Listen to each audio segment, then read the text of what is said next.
General cleaning sa room. Mayong hapon mga langga. Kay karon maglimpyo-limpyo ko sa akong kwarto.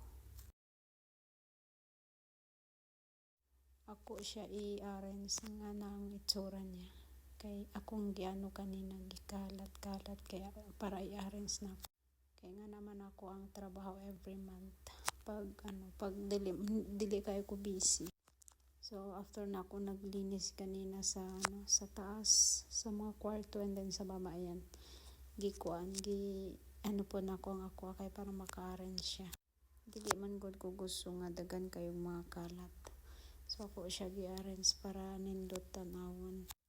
Bisag dili man ta permanent dire magstay pero nice man gud kayo tanawon gud kung kung nindot kayo pagkalimpyo niya ako gi-vacuum. Tapos after nga na ako gi-arrange pod ang mga gamit nako saka mga katre. So mao na akong ginahimo. Kay wala man ko'y buhaton.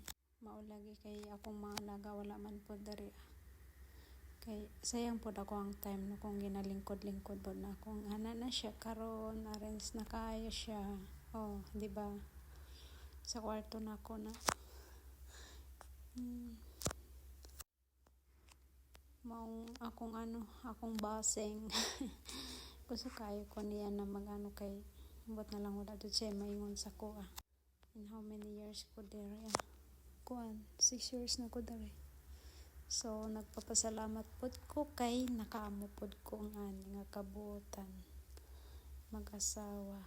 And thank you for everything and everything. And salamat mga palangga sa kuan sa ako ang video.